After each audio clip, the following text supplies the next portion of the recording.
Do that. So this works a lot better with a volunteer. I need someone to help me out here. Let me see. Red T-shirt right there. You, yes. That'll work. Come on up here. What's your name? Sam. All right, Sam, you're going to be my knight. I'll be the flyer for a moment. Just stand right here and face our audience. Sir Samuel here will be the knight. Now, this helmet has to be unlocked in order to be opened. I have to push the locking button here. Pop the spring loose and the helmet will open like so. You can see leather padding on the interior.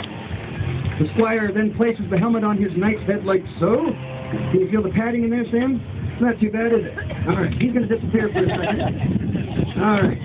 Now, you can't see Sam very well, but from inside the helmet, looking through the ocularium where the eye spot, Sam can see all of you from within.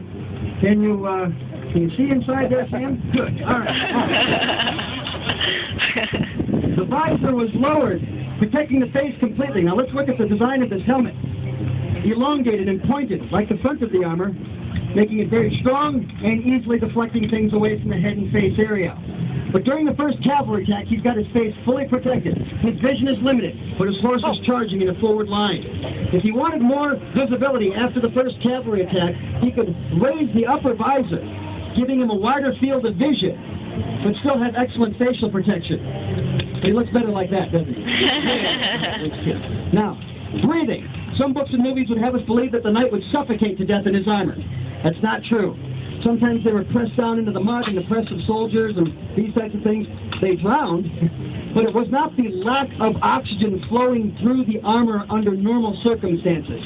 There are plenty of vents punctured into the sides of the steel here and also through the ocularium. Plenty of air gets in there. Gets hot and sweaty, but he'll be breathing just fine. Are you breathing, Sam? Good. All right. Now, here's some interesting knowledge. Any veterans in the audience? Veterans, Army, Navy, Air Force, raise those hands high. Thank you for your service. That was good. Yep, I'm excited. Air Force myself. Veterans, we've done some saluting in our day, haven't we? Yes, we have. Why do we salute like this in the Western world? Well, we mimic our European ancestors. Why did they salute like this? The salute comes to us from the knights of Europe. Prior to the battle taking place, the officers, the knights, would gather at the center of the field to negotiate. They would discuss terms. Sometimes they could avoid the conflict. Sometimes they didn't. But either way, these officers spoke to one another. In order to do that, they had to open up their helmets.